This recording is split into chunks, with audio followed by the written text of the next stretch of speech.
मैं सिचुएशन से डरता हूँ, सोशल सिचुएशन से। तो मैं आपसे बात नहीं करूंगा, मैं आपसे बात नहीं करूंगा तो आप मुझसे बात नहीं करेंगे, हम लोग की बातचीत ही नहीं होगी। अब वो तो बात करता नहीं, लोग भी उससे बात नहीं करते, तो उसके मन में क्या आता है, मैं अजीब हूँ यार, लोग मुझे पसंद नहीं करते क्योंकि मैं अजीब हूँ। Feeling awkward, feeling sorry, feeling bad about oneself. और जितना ये थॉट उसके मन में चलता है यार मैं ऑकवर्ड हूँ, उतना ही उसको नर्वसनेस आती है। और जैसे जैसे उसकी एंग्जाइटी, उसका डर बढ़ते जाता है, उसको बातचीत करने का और कम हो जाता है मन। इसको बोलते हैं एक सेल्फ परपेचुएटिंग साइकिल, मतलब एक छोटी सी प्रॉब्लम बार बार रिपीट होकर के बड़ी होती जाती है। नमस्कार दोस्तों, स्वागत है आपका इस सीरीज में जिसको हम कहते हैं things that mentally strong people don't do. तो इस सीरीज में हम लोग क्या क्या पढ़ेंगे पहले मैं वो बता दूं। वो ये कि what is mental strength, mental strength क्या होता है। दूसरा चैप्टर आएगा they don't give away their power, वो अपनी ताकत दूसरों को नहीं दे देते। थर्ड चैप्टर जो हम कवर करेंगे, they don't shy away from change, जब कुछ बदलता है तो इससे वो लोग परेशान नहीं होते। फोर्थ चैप्टर है they don't focus on things they can't control, वो उन चीज़ों पे फोकस नहीं करते जिसको वो कंट्रोल नहीं कर सकते। फिफ्थ चैप्टर है they don't worry about pleasing everyone, वो इसकी चिंता नहीं करते कि सबको खुश करें। सिक्स्थ चैप्टर है they don't fear taking calculated risks, वो डरते नहीं हैं जब उनको कैलकुलेटेड रिस्क लेना पड़ता है। सेवेंथ चैप्टर है they don't dwell on the past, जो भी चीज़ें पास्ट की होती हैं उसके ऊपर वो चिंता नहीं करते। एट्थ चैप्टर है they don't make the same mistake over and over, वो एक ही मिस्टेक को बार बार नहीं करते। नाइन्थ चैप्टर है they don't resent other people's success, अगर उनके आसपास में कोई सक्सेसफुल हो जाए तो इससे उनको परेशानी नहीं होती है। 10th चैप्टर है they don't give up after the first failure, जब पहली बार फेल हो जाते हैं तो वो गिव अप नहीं कर देते, वो बार बार ट्राई करते हैं। 3 चैप्टर्स और हैं। They don't fear alone time, ये बहुत कम लोग करते हैं, मुझे लगता नहीं कि हमारे घर में कोई भी करता है अलोन टाइम स्पेंड, बहुत कम लोग करते हैं। मैं जब वीडियोस बनाता हूँ तब आप लोगों के साथ रहता हूँ, जब मैं काम करता हूँ तो काम के साथ रहता हूँ। अलोन टाइम तो रमण महर्षि जैसे लोग करते हैं, बस बैठे हैं, कृष्णमूर्ति जैसे लोग। इसमें और स्टडी करेंगे हम लोग क्योंकि ये स्पिरिचुअल बुक नहीं है, ये साइकोलॉजिकल बुक है मेंटली स्ट्रांग बनने की। 12th चैप्टर है they don't feel the world ओज देम एनीथिंग, जिनको भी गुस्सा आती है ना वो सोचते हैं कि आखिर मेरे साथ ऐसा क्यों हुआ। उनको लगता है कि वर्ल्ड उनको कुछ ओ करती है, उधार है। जैसे मान लीजिए आपने मुझसे कुछ मांगा और मैं बोलता हूँ मेरे पास पैसे नहीं है, तो आपको गुस्सा आए, क्यों? क्योंकि आपको लगेगा पापा मुझे देना चाहिए। और लास्ट चैप्टर है they don't expect immediate results, वो लोग इमीडिएट रिजल्ट्स एक्सपेक्ट नहीं करते। तो सबसे पहले हम लोग स्टडी करते हैं what is mental strength. Writer कहती हैं ऐसा नहीं है कि लोग या तो मेंटली स्ट्रांग होते हैं या कमज़ोर होते हैं, हम सब के पास थोड़ी बहुत तो मेंटल स्ट्रेंथ होती है, लेकिन उसको इम्प्रूव करने का भी ऑप्शन होता है।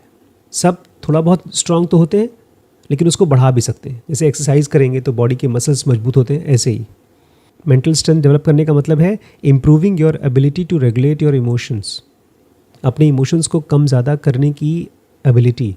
गुस्सा आ गया तो उसको कंट्रोल कर सकें, जहाँ पर एनर्जी चाहिए वहाँ पर ला सकें। इसके अलावा मैनेजिंग योर थॉट्स, अगर एक थॉट मेरे दिमाग में बार बार चल रहा है, उसको मैनेज कर पाना है मेंटल स्ट्रेंथ। वो नहीं चाहिए थॉट मुझे परेशान ना करे। तो जहाँ पर भी आपका थॉट्स गिव अप करता है वहाँ पर थॉट्स लाना, जहाँ पर आपको लगता है कि मुझे ये थॉट नहीं चाहिए तो उसको कम कर पाना, इसको बोलते हैं मेंटल स्ट्रेंथ। और इसके अलावा लास्ट में मेंटल स्ट्रेंथ मतलब बिहेविंग इन पॉजिटिव मैनर, सही तरीके से बिहेव करना इररिस्पेक्टिव ऑफ सर्कमस्टांसेस। आपकी परिस्थिति कैसी भी हो लेकिन आप पॉजिटिव बिहेव करना। हम सब में ना कुछ लोग ऐसे होते हैं जिनकी बॉडी बचपन से ही मस्कुलर होती है, वो थोड़ा सा भी एक्सरसाइज करेंगे तो उनके मसल्स डेवलप हो जाते हैं। और बहुत से ऐसे होते हैं जिनकी बॉडी बचपन से ही फैटी होती है, वो कम खाएंगे तभी मोटे हो जाते हैं। ऐसे ही होता है मेंटल स्ट्रेंथ, कुछ के लिए मेंटल स्ट्रेंथ डेवलप करना आसान है, कुछ के लिए मुश्किल है। तो कौन कौन सी चीज़ें हैं जो हमारे अंदर में मेंटल स्ट्रेंथ लाने के लिए रिस्पॉन्सिबल हो सकती हैं। सबसे पहला जेनेटिक्स, जो हमारे कंट्रोल में नहीं है। स्टडी करते रहना चाहिए क्योंकि जीन्स पता है कैसी हैं, एक तरफ वो मेंटल वीकनेस की भी जीन्स होती है और कुछ लोगों के अंदर मेंटल स्ट्रेंथ की भी जीन्स होती हैं, तो स्टडी करते रहें। सेकेंड रीज़न है पर्सनैलिटी। जैसे मेरे लिए रियलिस्टिकली सोचना आसान है, रियलिस्टिक मतलब मैं आपको देखता हूँ तो मेरे मन में आता है अच्छा ये बच्चा ये कर सकता है, ये नहीं कर सकता। तो कुछ लोग हैं जो रैशनली सोच पाते हैं, बहुत लोग नहीं सोच पाते। और उसके बाद है एक्सपीरियंसेस, आपके लाइफ के एक्सपीरियंसेस आपको डिसाइड करते हैं कि आप कैसे सोचोगे अपने बारे में और दूसरों के बारे में और आसपास की दुनिया के बारे में। ये 3 चीज़ें हैं जो हमारी स्ट्रेंथ को डेवलप होने में डिसाइड करती हैं, फैक्टर्स हैं। बेसिस ऑफ मेंटल स्ट्रेंथ क्या है? अगर कोई आदमी मेंटली स्ट्रांग होगा तो उसका बेस क्या होगा? 3 चीज़ें होंगी, थॉट्स, बिहेवियर एंड इमोशन। अब इमेजिन करिए एक आदमी है जो स्टेज पर जाते समय या किसी से मिलते समय बहुत घबराता है, इसलिए वो घबरा रहा है तो अपने दोस्तों से बात करना शुरू नहीं करेगा, अवॉइड करेगा। मैं सिचुएशन से डरता हूँ, सोशल सिचुएशन से, तो मैं आपसे बात नहीं करूँगा, मैं आपसे बात नहीं करूँगा तो आप मुझसे बात नहीं करेंगे, हम लोग की बातचीत ही नहीं होगी। अब वो तो बात करता नहीं, लोग भी उससे बात नहीं करते, तो उसके मन में क्या आता है? मैं अजीब हूँ यार, लोग मुझे पसंद नहीं करते क्योंकि मैं अजीब हूँ।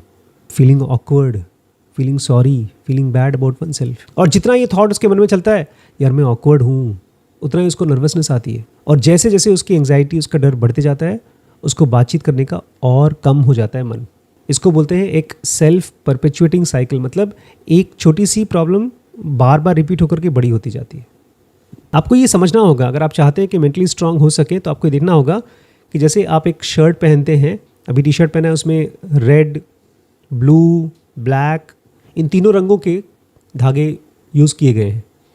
ऐसे ही हमारे माइंड में 3 धागे हैं, थॉट्स, बिहेवियर एंड इमोशन। आपको अपने थॉट्स में इरैशनल थॉट्स को आइडेंटिफाई करना होगा। हमको धीरे धीरे अपने आप को गौतम बुद्ध जैसा बनाना होगा, कृष्णमूर्ति जैसा बनाना होगा कि कितनी भी मुश्किल से मुश्किल सिचुएशन हो, हमारा बिहेवियर काम हो सके, स्टेबल हो सके। यही कृष्ण समझा रहे थे अर्जुन को कि अर्जुन स्थिति प्रज्ञ रहो। स्थिति प्रज्ञ मतलब सिचुएशंस तुम्हें डिस्टर्ब ना कर सके, अपने इमोशंस का बॉस बनना ताकि इमोशंस हमको कंट्रोल ना कर सके। फ़ायदे क्या होंगे अगर आपके पास मेंटल स्ट्रेंथ होता है? 3 फ़ायदे बताए गए हैं। इंक्रीज्ड रेसिलियंस टू स्ट्रेस, जब स्ट्रेस आएगा तो उसको आप आसानी से डील कर पाओगे। मेंटल स्ट्रेंथ हर रोज़मर्रा की लाइफ में यूज़फुल है, खाली मुश्किल के टाइम पे नहीं। और जितना ही आप इसके ज़रिए अपनी स्ट्रेस को, अपनी प्रॉब्लम को डील कर पाओगे, उतना ही आपको स्ट्रेस भी कम होगा। सेकंड है improve life situation. In general आपकी लाइफ की सिचुएशन बदल जाएगी, इंप्रूव होती जाएगी। जैसे जैसे आपका मेंटल स्ट्रेंथ बढ़ेगा, आपके अंदर में कॉन्फिडेंस बढ़ता जाएगा। आप जैसा अंदर में सोचते हैं ना कि मुझे ऐसा बिहेव करना था, आपकी वैल्यूज़ हैं। हम सबके अंदर में एक हीरो वैल्यू होता है। जैसे आपने बाहुबली देखा या किसी बहुत स्टूडियस बच्चे को देखा, अब हमको लगता है वैसा मैं क्यों नहीं बिहेव कर पा रहा हूँ, और ये फ्रस्ट्रेशन हमेशा रहती है। एक वैल्यू है और एक मैं हूँ, और मैं उस वैल्यू को हमेशा ललचाता रहता हूँ। गोल, वैल्यू को गोल नहीं बोलेंगे। वैल्यू मतलब जैसे ऑनेस्टी एक वैल्यू है, बुरी से बुरी कंडीशन में भी ऑनेस्ट हो पाना। हार्ड वर्किंग एक वैल्यू है, नॉट गिविंग अप एक वैल्यू है। तो जितना आपका मेंटल स्ट्रेंथ होगा उतनी ही आप वैल्यूज़ को यूज़ कर पाओगे, और जब आप वैसा कर पाओगे तो आपको बड़ी खुशी मिलेगी। कृष्णमूर्ति ऐसे ही आदमी थे, जैसे उनकी वैल्यू थी वैसे ही वो बिहेव करते थे। और लास्ट में बेनिफिट ऑफ मेंटल स्ट्रेंथ है एनहांस्ड परफॉर्मेंस। जो भी आप करेंगे उसकी परफॉर्मेंस बढ़ती जाएगी। आपका कोई भी गोल हो, आप एक बेहतर पेरेंट बनना चाहते हैं, आप चाहते हैं ऑफिस में और अच्छा काम कर सकें, या आप चाहते हैं कि बहुत अच्छा एक्सरसाइज कर सकें, या कॉलेज में, स्कूल में और कॉलेज में अच्छे से अच्छे परफॉर्म कर सकें, इससे फ़र्क नहीं पड़ता। जो आदमी मेंटली स्ट्रांग रहते हैं वो ज़्यादा अच्छा परफॉर्म कर पाते हैं। तो कैसे मेंटल स्ट्रेंथ डेवलप करेंगे, तो कल से शुरू करेंगे, ठीक है।